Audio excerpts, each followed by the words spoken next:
Ahoj, tohle video je moje první na tomhle kanále. Já jsem Denisa a dneska tohle video bude prostě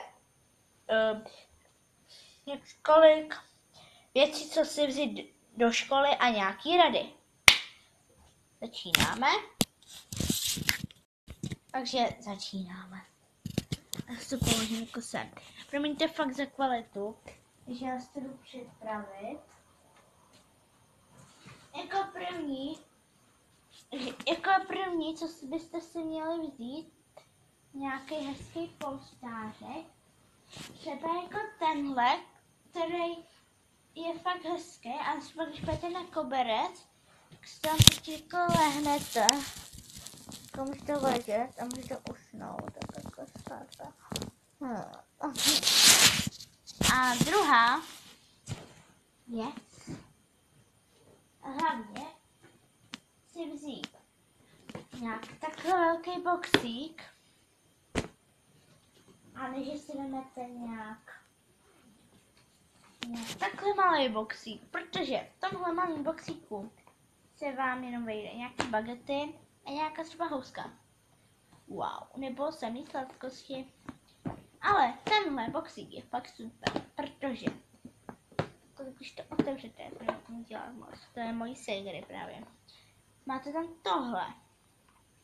A prostě sem si můžete vzít nějaký ovoce, třeba rajče a okurku.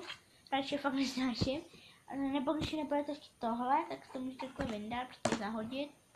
A sem si můžete nějakou dát svačinu.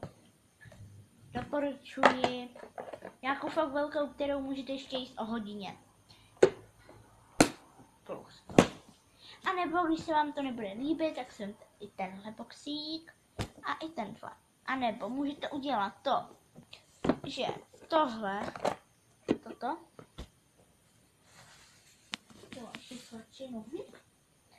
že tohle třeba, aha, to je moc malý, tak to nic.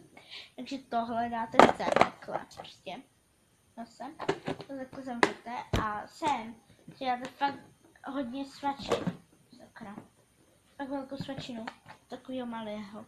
Musím si nějak prostě nacpat, tak musíte opět zavřít. A sem, teda nějakou taky velkou. Pak nějaký blbý ovoce, třeba kiwi, které jste ovoce, nevím. A sem si třeba dáte do tohohle, třeba kiwi. Sem si dáte něco takového sedlouhojí, nevím. Prostě nějaký dva ovoce, který se dlouho jedí. A sem si třeba něco můžete dát takového, co nepřimáčknete s tímhle, protože ten boxík je takhle. No a další, to můžeme odhodit. Chci vzít fakt málo učení, protože to vám vždy pomůže. Prostě, že si vezmete, prostě hlavně žákovskou si nebrat. Tu si fakt nebrat. Tu vůbec. Prostě, jestli vám jde ve škole matiku necháváte doma. To je mojí všechno ségry, takže oh yeah. Jestli vám jde čeština, češtinu si berte.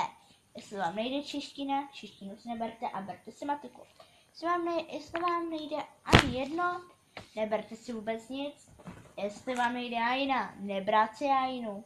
Jestli vám jde ajina, brát si ajinu. Jestli vám nejde nic, tak si nic neberte do školy a tím pádem budete mít lehkou tašku, anebo rovnou se můžete vzít jenom kabelku nebo nějakou mini tašku, do který se vám vejde jenom to, co potřebujete pro sebe. A hlavně ten polštářek, aby se vám tam vešel. Takže tohle, to žákovskou ne, protože tam vám paní učitelka nebo váš pan učitel bude prostě psat poznámky. Se kouknu. Třeba jako jsem se jako, že jsem takové ty poznámky, jako víte to? Tohle to zatím nejsou poznámky teda. Ne. To nejsou zatím tady ty poznámky. Takže a fakt nějaký desky. A nebo žádný desky. Na co vám budou desky? Takže tohle takhle odstraníme. Hlavně do školy se nebere takhle celý penál.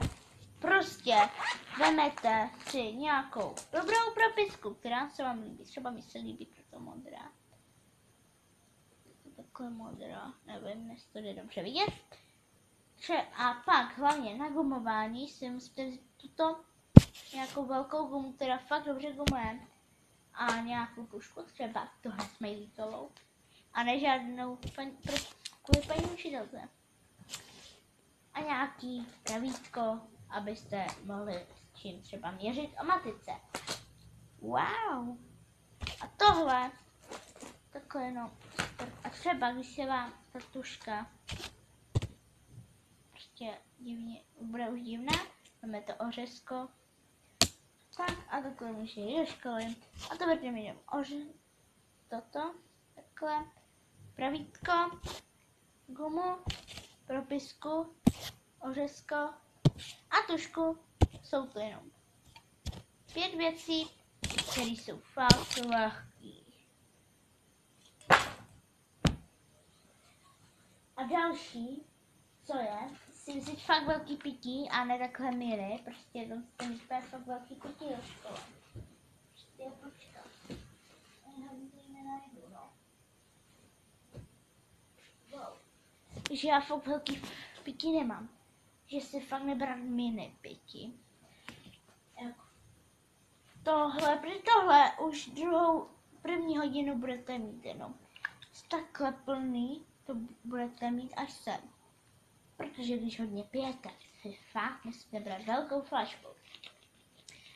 I kdyby byla větší než vaše taška. Nebo váš vak.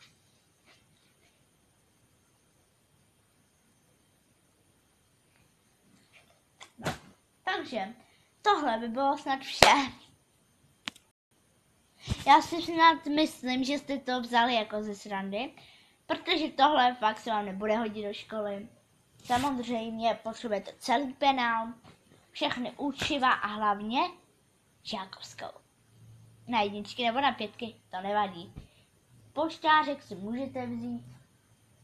Můžete si vzít ale nějak takhle, prostě tenhle je trochu roztrhaný, no, protože mi ho roztrhal můj pejsek. Takže to nevadí, no. Takovej třeba, prostě takhle malé a takhle jenom dáte na lavici, před sebe takhle dáte učebnici a můžete spát a paní učitelka si myslí, že nad tím dáváte pozor. Ově. A nebo když jste kuřák, tak víte, co udělejte ve škole. Hlavně nekuřte. Toho udělejte. Ale když jste fakt na to alergické, protože už potřebujete každou minutu. Prostě furt chodit na záchod, musíte si brát, nevím kolik, já nekouřím, takže nevím kolik krabiček. Musíte si fakt asi brát hodně, nevím. Každý krabičce je, jsou 20 cigaret a když máte třeba 7 hodin, potřebujete 3 asi, nebo i víc, no nevím. A můžete chodit na záchod a tam si v klidu zakouřit. Přijde učitelka na záchod, třeba vaše učitelka půjde na záchod a taky. A vy tam budete v klidu, že jo, kouřit na záchodě. A jednou vás paní učitelka uvidí a řekne vám, dáš mi taky? To fakt řekne. Zkuste to. Ne, dělám si srandu. Dělám si fakt srandu, protože tohle není pravda, co tady mělo. Takže tohle byla jakoby taková parodie, která není vůbec srandovná. Takže tohle by bylo vše. A zatím čusá. Waš.